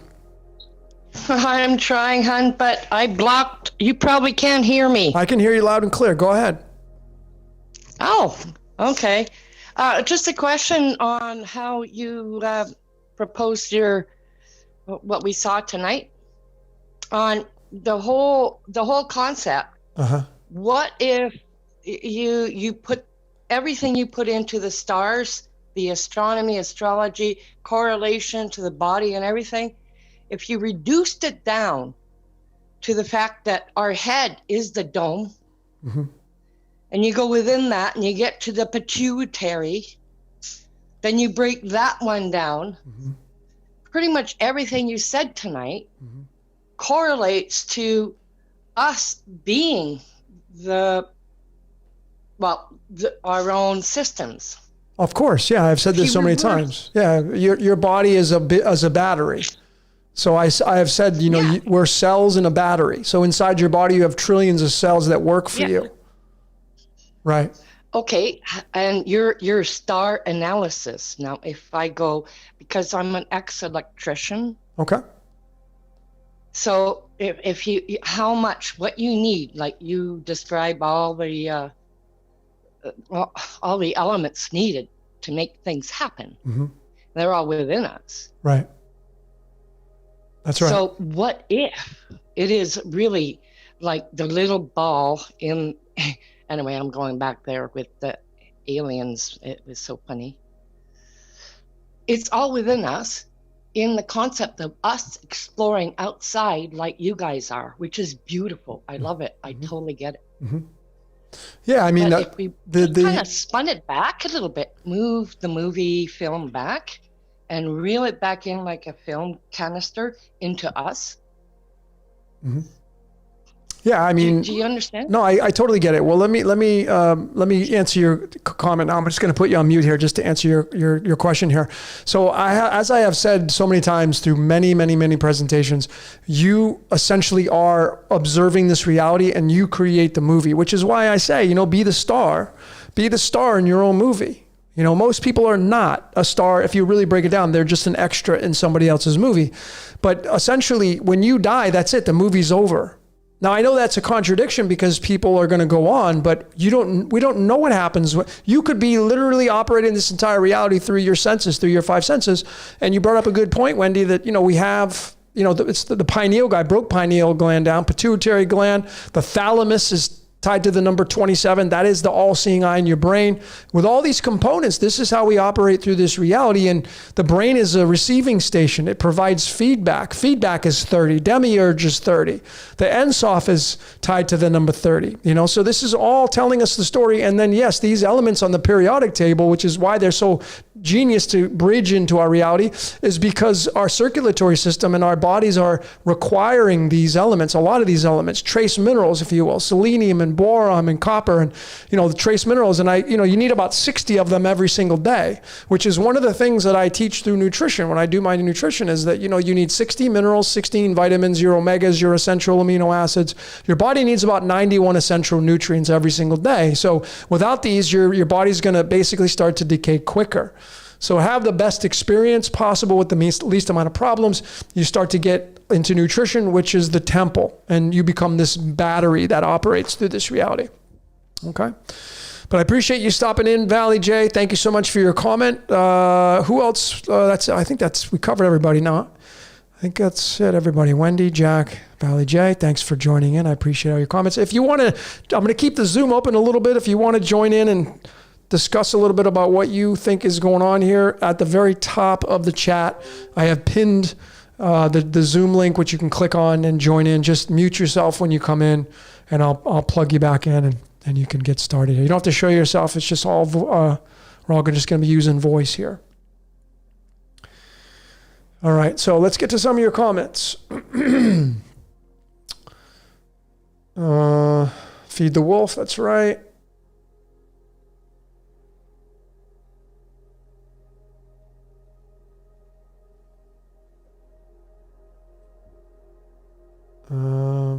Locked in a cell, prison cell, the cell of a nucleus. Nucleus is a big deal. Photon is a big deal.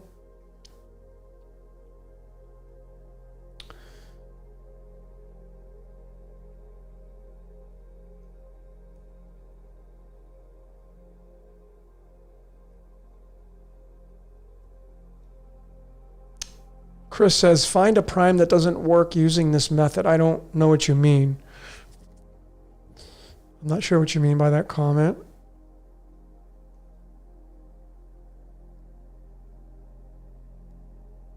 Thanks, Denise. Thanks, everybody, for being here. I appreciate all the comments. And again, I would encourage you to be a skeptic. Be a critic of what I'm saying here. Don't just take my word for it. Do your own research.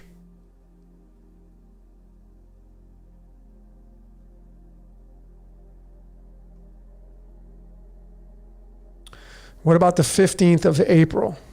Well, you mean tax day, the end of tax day. Well, it's just so fascinating, right? Let me show you the,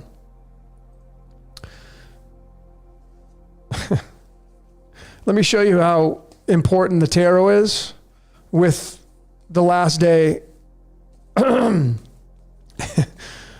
the fraudulent tax system. April 15th, 415, which is, ladies and gentlemen, this is how synced this reality is with tarot, with numerology. The word tax in numerology is 415. The word man is 415 in numerology.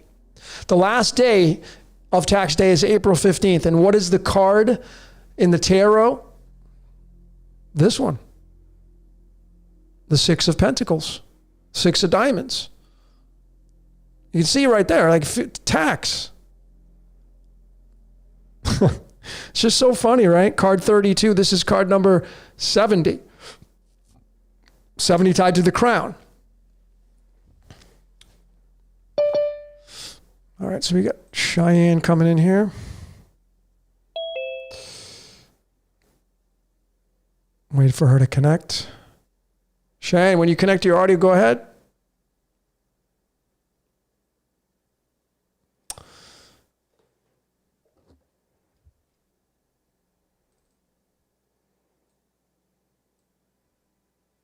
Change up the music a little bit.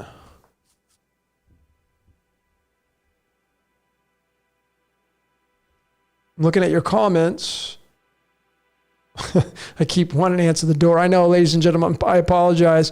When I do my reading, sometimes I have to wait, and I'm doing my own thing, and I have the buzzer on to notify me when someone comes in, so I didn't turn that off. Okay, can you guys hear me? Hey, go ahead, Cheyenne. You're on the dance floor. What's going on?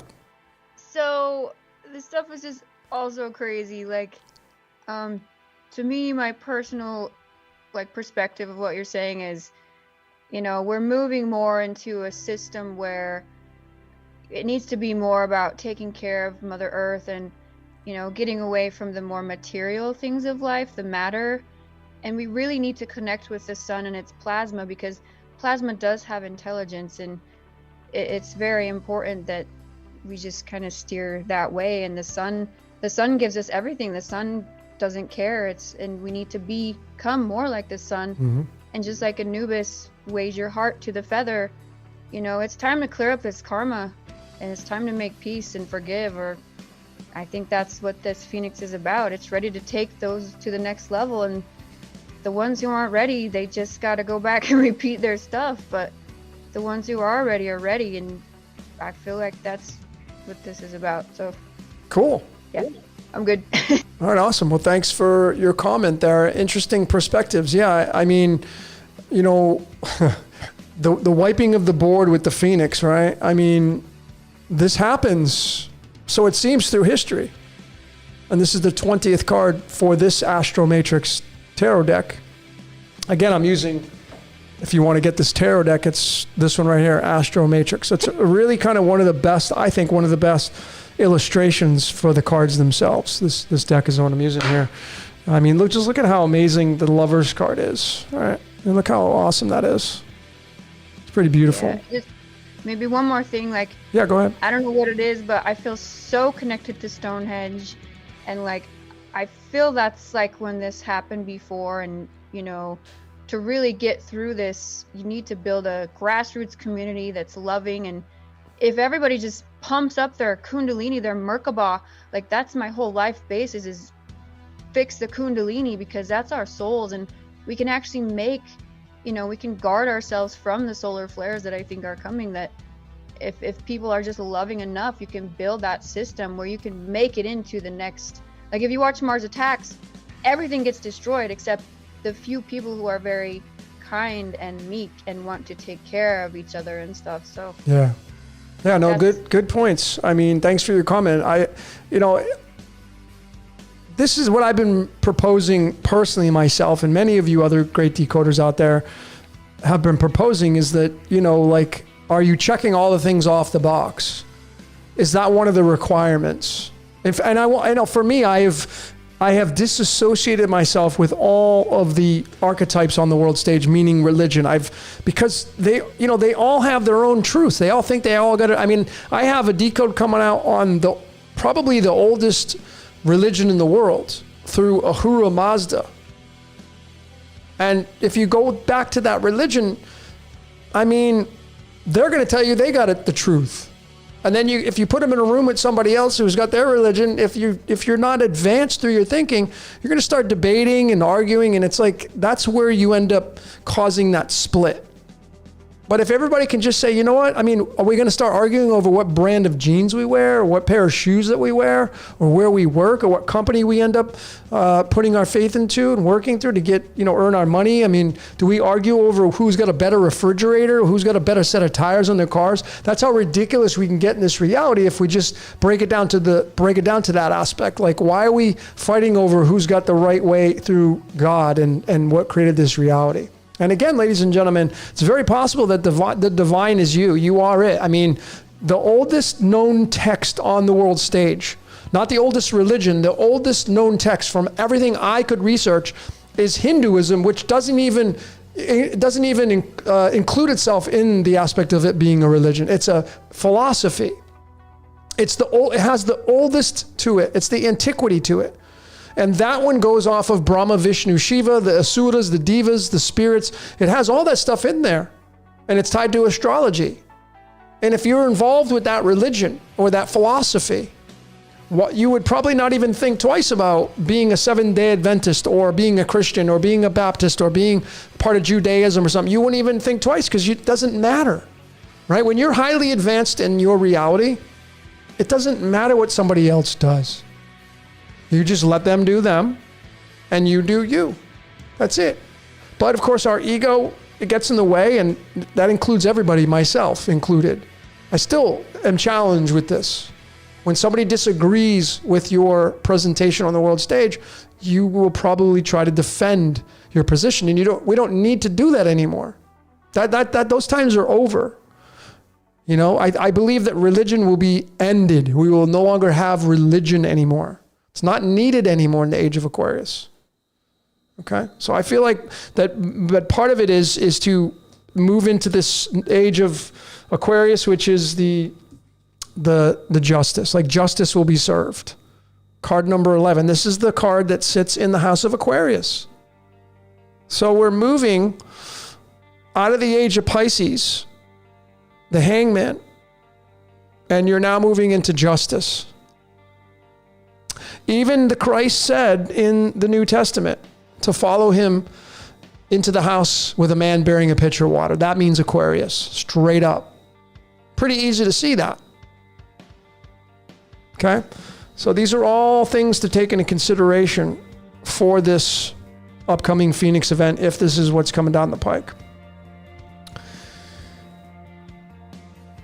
Hey, Logan. Go ahead, Jack. Hey, did you say you used the Astro Matrix deck? I do. This one. Wow, that's cool. I like that app. I use it. But yeah, it's a cool app. They got, you can download the graphics. They got, they have a lot of cool stuff with this. So yeah, I like it. Yep. Package. Yep. Yeah, it's a cool deck. I just got it. Oh, nice. Yeah. Hey, you should do some pick a card pick a card readings with it.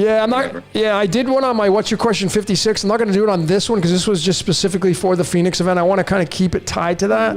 Yeah. On my next one, I'm going to have to redo What's Your Question 56. I'm actually going on vacation for a little bit, so I'll have to do that when I come back. I'm going to redo the What's Your Question 56. But thanks for your comments, Jack. I appreciate it.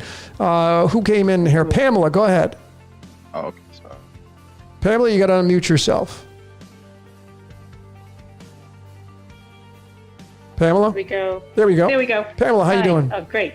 I'm doing well. Thank you for everything, always. You're welcome. Yeah, of course. I have a question. Yeah. Can you give some utility to synchronicity that happens, I'm sure, in everyone's lives? Obviously, I'm speaking specifically about mine, my reference point, where numbers that exist in your life are totally connected with, let's say, the year of the rabbit, 25, 32, 11. Like, for instance, I came on tonight, bang, you started talking about something that's specifically within my life, within my coordinates to where I was born, to names, to, I mean, it's kind of laughable. I mean, license plate, you're driving, I can't make any of this up. I'm sure everyone else, Jack was asking about this too. What is the significance of certain things just never ending, especially related to this year? Yeah, those are great questions. Let me try to answer the best I can. I'm just going to mute you here just so I can be as clear as I can with you here. Thanks for the question, Pam. I personally think that the reason why the decoding world is exploding and there are a lot of people jumping into it is because it's time that we all, as I say, decode ourselves home. A lot of people are starting to see numbers pop up. They're starting to see dates pop up like never before. And every time you focus on a number, you give it energy. So I feel like when you give these numbers energy, you start to look at them, we're putting like a puzzle together, if you will. And I feel like we're going to come to this tower. We're all being part of this tower moment.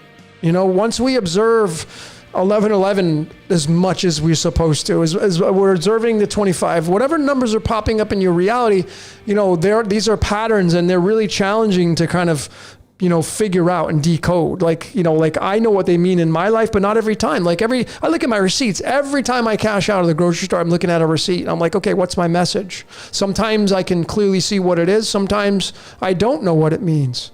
And I'm pretty advanced in this. So, how far down do you want to go with all this kind of stuff? But I honestly feel that the reason why many people are seeing these patterns in numbers is because every time you focus on the number, you're giving it energy, and that number gets energy. And if a lot of people are seeing, especially the 1111, November 11th is the 9 of clubs. That's the wounded warrior. That's one of the Christ cards, tying to the Christ, like the wounded warrior. It's the ride or die card. And, why are we seeing these numbers over and over again? I feel like we're putting a puzzle together. I feel like we're all decoding ourselves home.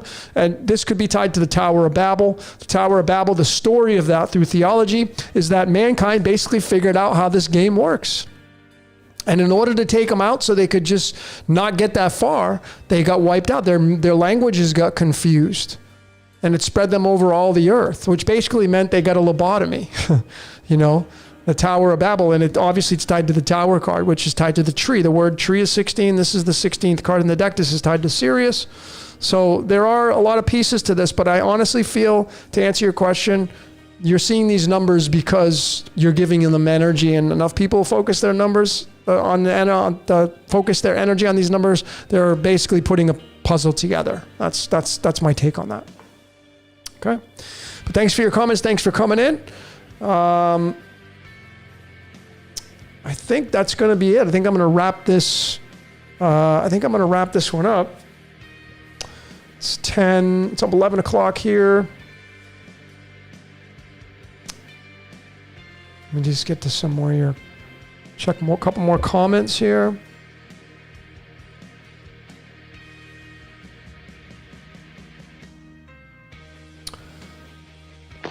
Hey, Logan. Yeah, mind if I add something? Yeah, quickly, Jack. Okay, I just want to say something about the what she said about the Kundalini earlier. I feel like maybe in this age of like Aquarius thing, that's going to become really big, and they might even try to invert it in the public scene.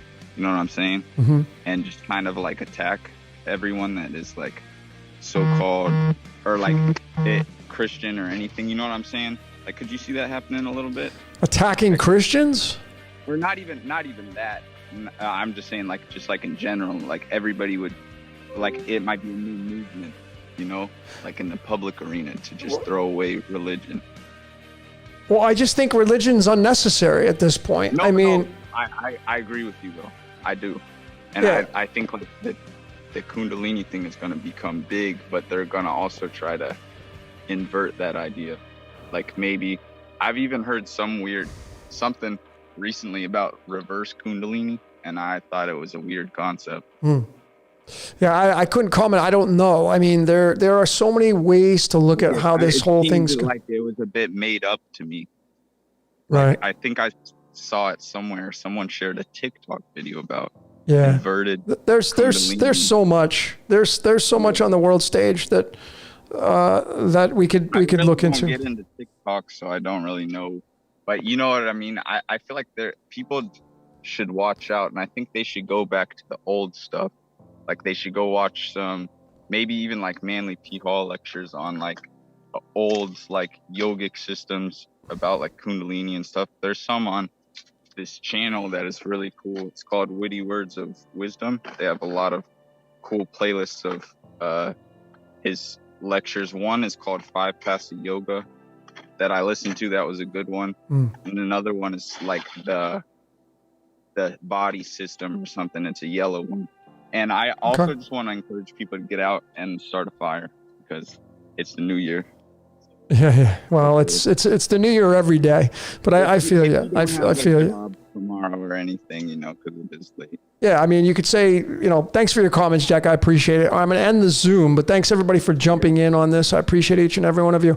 I mean, every day is New Year's, right? I mean, they're just customary. Chinese New Year is typically in February or January. Then you get, the Jewish New Year in the fall. And it's like, if you're in the Tropic of Capricorn down south, well, your fall is going to be the springtime here in the Tropic of Cancer. I mean, so, I was like looking at the springtime and saying maybe the New Year is like April Fool's Day, right? Or at least when we put the clocks ahead or something like that, the springtime, the rabbit. But down in the Tropic of Capricorn, it ain't the freaking springtime. It's the fall there. So it's just contradictory to think that the new year would be a set date on the calendar. I just think that the new year can be any day, and I think it's every day is the new year. Every day you wake up, man, you should be grateful for having another day of life. Life is all about living, right? Life is the gift of life. So again, ladies and gentlemen, I'm going to encourage you to check things off the box, man. You know, like we all love decoding that are here. We can decode and decode and decode. But, you know, are you being service to others? Are you being more service to others than service to self? What are you doing to help people out? It's great to spread knowledge and wisdom around there, but, you know, what are you doing to help people out, you know, on the world stage? What is it you're doing on the day-to-day, you know? And it can be challenging, obviously, if you're in hermit mode, right? You're really paying attention to the information being downloaded in your mind.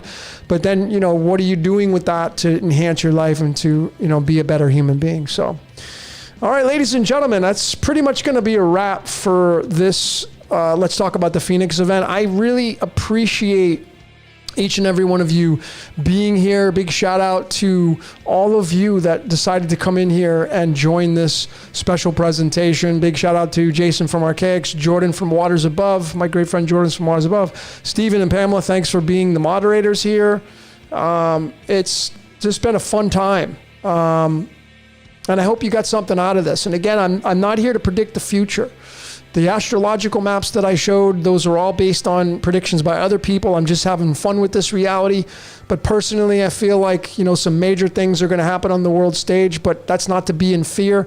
That's to actually look forward to something, you know, in this reality to where we can all have a better lifestyle, so to speak. So, all right, ladies and gentlemen, so that's a wrap for Let's Talk About the Phoenix event. I'm going to let me see what I want to play here. Let me play this song right here, I guess. I'm going to play some King Buffalo. One of my favorite songs at the present moment, King Buffalo, and the song called Burning. I'm going to end this presentation by go support this band, King Buffalo. The song's called Burning. But that's a wrap for this special presentation on Let's Talk About the Phoenix event. Ladies and gentlemen, till next time, we will see you later.